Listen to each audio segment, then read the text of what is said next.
Hindi ko alam kung paano nangyari ko, pero may kalasa tong gravy guys na restaurant. So, dahil nagawa niya yun, pero masarap talaga. Honest rating out of 10, mga 8.9 out of 10. So siguro kung mainit-init lang, sobrang sarap talaga. Pero sulit na to, grabe, hindi mo magreklamo dito. Si Toppings ka pa. Grabe, parang gusto ko na rin magmukbang sir ah.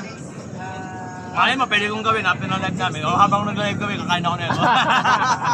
Kakain yan! Ang lupit By the way, talaga tanghali nito. yun. Tanghali kami magla-live.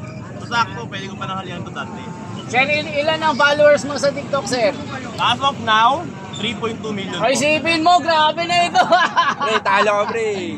Grabe, sikat pala ito. Yung nagbabato ng cellphone, pag nasalo mo, sa'yo na. Sir, ba't mga cellphone mo sa akin?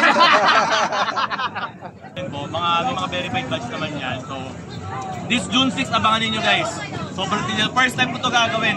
Bigas, bagsak presyo. Bigas naman, ibabato mo kay Diwata. Ako, baka... Yung abot ko lang, baka... Oh, yan mga kababayan na. Okay. Alam nyo kung saan nyo makikita si James Apante. Sir, isang shoutout sa... Sir guys, shoutout sa'yo. See you all guys this June 6. Alright! Sir, mas okay. Pero 8.9 sa 120 pesos.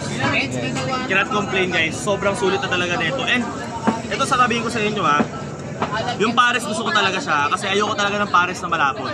So gusto ko yung ganito masabaw. At the same time, yung chicken joy niya, meron siyang kalasang restaurant. Siya hindi ko pwede sabihin, pero ganun siya kasarap. Yung kanin, hindi siya sobrang lata. Saktong-sakto na yung pagkaluto, masarap siya. And of course, may soft drinks. Tapos unlimited pa yung regado mo dito sa gate. Sa lugar naman sir, sa lugar ni Diwata. Sa lugar ni Diwata, so right now medyo mabato lang, pero sinesemento naman na nila.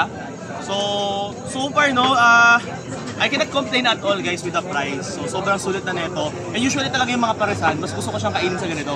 Ayoko siyang kainin sa restaurant. Kasi ewan ko ba pag nasa restaurant ako, parang, di ba parang iba yung parang iba yung feel.